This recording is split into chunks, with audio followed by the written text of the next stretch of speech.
We are back with more, and we want to apologize for those technical difficulties. But another reminder that October is National Bullying Prevention Month.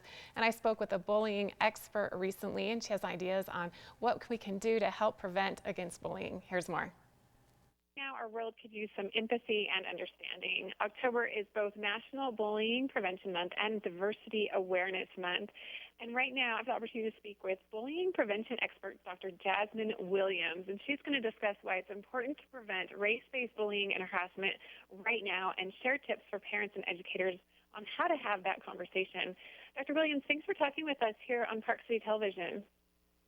Thank you for having me, Christine. So let's get right to it. How can we help prevent bullying and harassment? So one of the keys to preventing bullying and harassment is through activating our bystander power. We know that when bystanders intervene, we can prevent bullying by up to 50%. So at Community for Children, we've designed the Cats and Compassion campaign to help families and educators teach kids how to do exactly that. And we do that through an engaging comic strip series that features superhero Captain Compassion and her trusty sidekick, Kid Kinder, where she teaches him how to recognize, refuse, and report bullying. I love this. So I'd love to hear a little more about Captain Compassion and what types of things and situations are happening in that.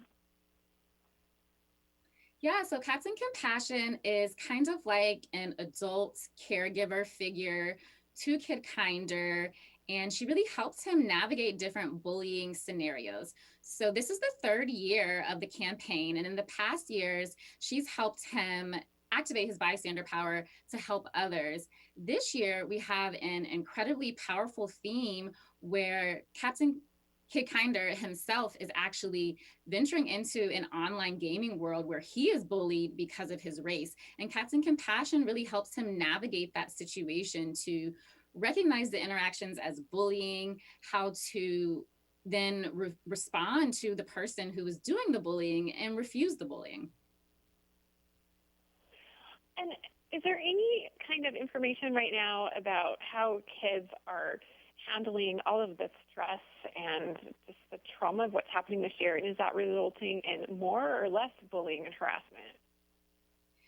Unfortunately, what we've seen is an increase in incidences of cyberbullying and hate crimes given the global pandemic and everything that's going on in the world in terms of the protests and racial injustice. And so what we're seeing is that kids are experiencing extreme heightened levels of stress. And what we can do to help them kind of navigate that, again, is by having open and honest conversations with youth about what's going on in the world and teaching them how to value diversity, inclusion, and equity so that we can create more safe and respectful communities. And how can parents, schools, communities, how can they recognize the signs of bullying and prevent it? Because we know it has such horrible long-term effects. Yeah, that's a question that we get often is how do I know that this is happening? And there are some signs that a kid might be being bullied, like you might see them become disengaged in school or suddenly disinterested in activities they used to be interested in, and just generally more withdrawn. But honestly, the best way to help prevent bullying is to develop really strong, positive relationships with kids so that when something is going on, they can come to you as a trusted adult and let you know what's happening. And it's also important that we teach kids these foundational bullying prevention skills, which are to recognize bullying when they see it, different ways to stand up to bullying, whether that be calling bullying out when they see it or offering support to someone they see who's being bullied. And then again, having those trusted relationships so they can report the bullying to an adult. Dr. Williams, can we get more information about everything we've discussed today and also about Captain Compassion? You can visit captaincompassion.org to find a wealth of resources for families, educators, and kids. And that's where you can also download our original comic strip series that will be released every week in October in honor of National Bullying Prevention Month.